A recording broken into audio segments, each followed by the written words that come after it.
Robbinsdale police are increasing patrols after two recent armed robberies. The most recent incident happened Monday at a home in the 4200 block of York Avenue North.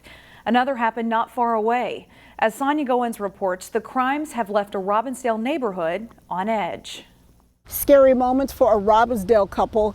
Two men hiding behind a garage approached them as they were getting out of their vehicle and then forced the couple at gunpoint to go into their home, where they were later robbed. For the city of Robbinsdale, it is uncommon to have these two violent crimes occur in such a short period. Robbinsdale police say the latest incident happened just off Victory Memorial Parkway around 8 p.m. Monday. Officials say the two young men used handguns to threaten the victims. Two male individuals wearing all dark clothing and took the victim's purse, wallet, cell phone, and when they were inside the victim's residence, they told them not to move for approximately 2 hours. Another armed robbery happened last month just a block away on 43rd Avenue. A handgun was also used in this incident. There was a wallet that was stolen along with a cell phone. Meanwhile, Robbinsdale police are asking residents in the area to check their security video and if they see anything to give them a call.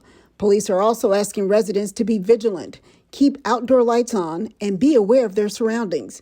In Robbinsdale, Sonia Goins, CCX News.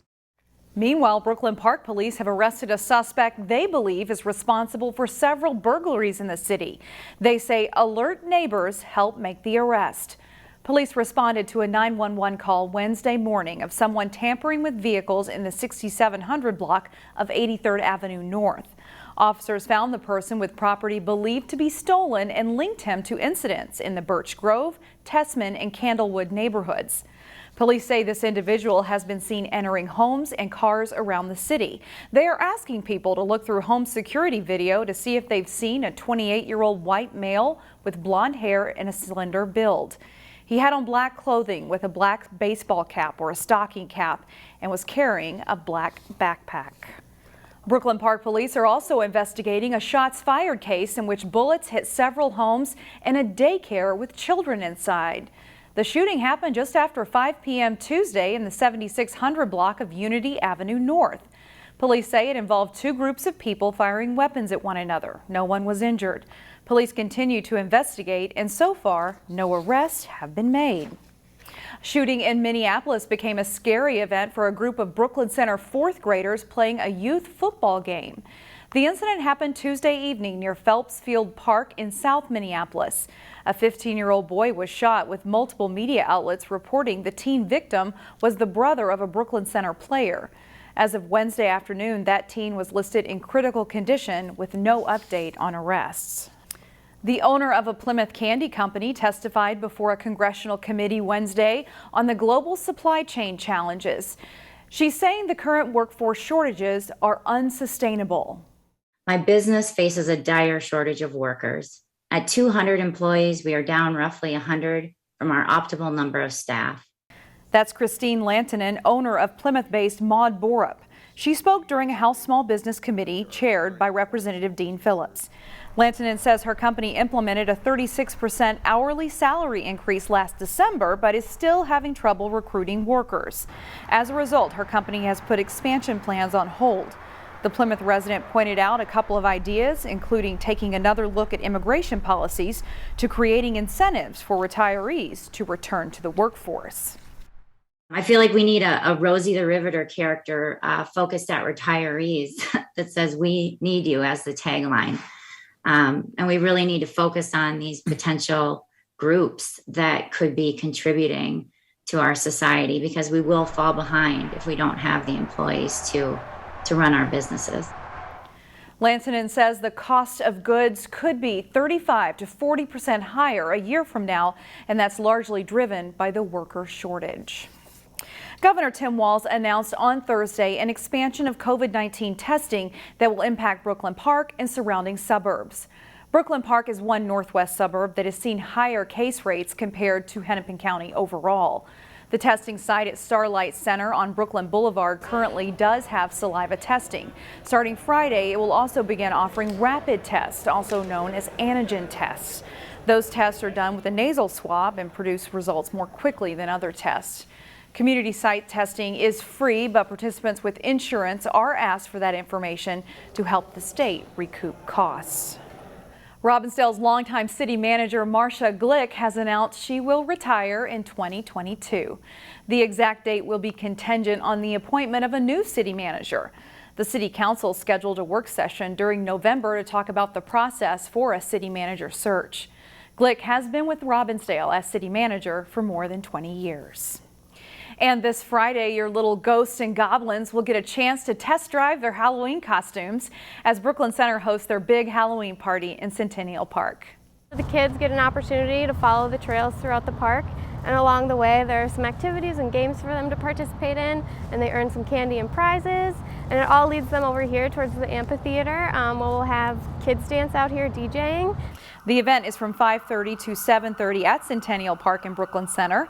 It is a family-friendly event geared for children ages 2 to 12. Tickets are $2 and they can be purchased at the Brooklyn Center Community Center.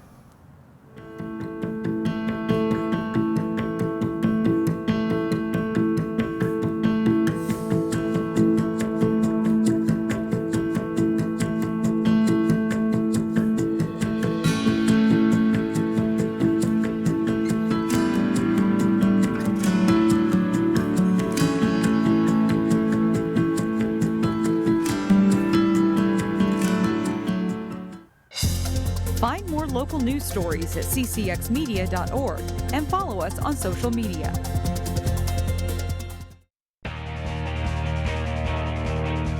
I'm John Jacobson with sports. Top seeds Maple Grove and Champlin Park were knocked out before the final in the Section 5 3A boys soccer tournament. Third seed Park Center did qualify for the title game. Here's Jay Wilcox with highlights from the championship. Park Center meeting Mounds View for the Section 5 3A boys soccer title 10 days after beating the Mustangs in the regular season. Mounds View strikes early as Bryce Dullum sends it through to Henry Elias for the tap-in just over 3 minutes into the contest. Park Center gets a few chances. Brian Jimenez across to Pablo Casillas Lopez for the shot, but Aiden Patrick makes the save. It stays 1-0 Mounds View at halftime. Second half and PC comes hard. Sadiq Jabate turns the corner and crosses it. A swing and a miss, and then the next try is saved by defender A.J. King. Still 1-0 until Simon Greer pushes it past the defender and blasts the shot that Zach Jensen saves, but they can't clear it and Elias knocks the rebound in. Mounds View adds one more goal and they win the section title 3-0 over Park Center. Jay Wilcox, CCX Sports.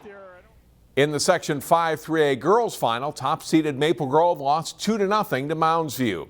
The Providence Academy boys lost the Section 6A championship match 6-1 to Southwest Christian.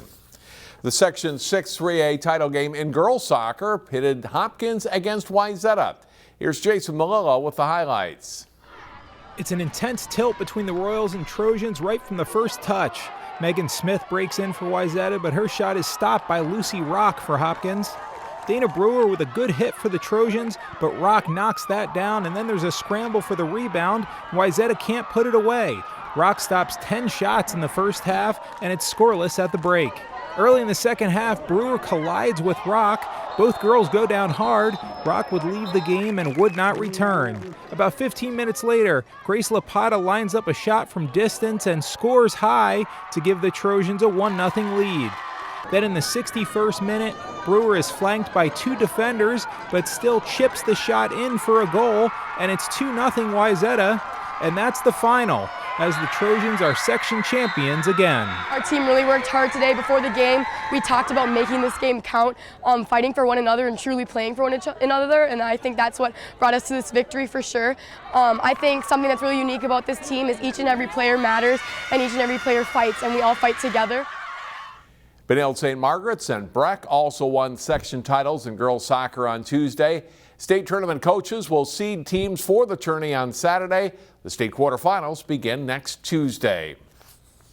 Singles and doubles play in section tennis wrapped up this week, with the state tournament now less than a week away. Jason Malillo has highlights from section 5AA. The girls tennis section 5AA individual championships at Reed Sweat Tennis Center on Tuesday morning. In the doubles title match, Anna and Elena Lee for Buffalo versus Wayzata's Greta Holmes and Tasha Piabankarn. Holmes with a ground stroke winner early on. A great point here ends with the backhand winner by Anna Lee, putting Buffalo up 4-0 in the first set. Then Anna's serve sets up the volley winner for Elena. The Lees win the first set 6-love. Second set, Holmes serves and rips a forehand winner down the line for the Trojans. But Holmes and Piabankarn would lose in straight sets as the Lees take it 11-2, and they are the doubles section champs. In the singles championship, Zoe Adkins for Maple Grove losing to Bedrick for Wayzata. Adkins strokes the forehand winner in the second set. Then a deep Adkins forehand sets up a backhand winner. She cruises to the title, winning 6-0, 6-1. Trojan sophomore Nebedrick would play in a true second match against Orono's Carly Olson for the right to go to state. Nebedrick rips a hard forehand to win game 1 of the first set. Another big forehand for Nebedrick puts her up 3-2 in the first set. It's a battle all the way. A great rally here ends with a forehand winner by Olson, and she goes on to win 6-3, 6-4. The Class AA state tennis tournament is next week at Baseline Tennis Center. Jason Malillo, CCX Sports.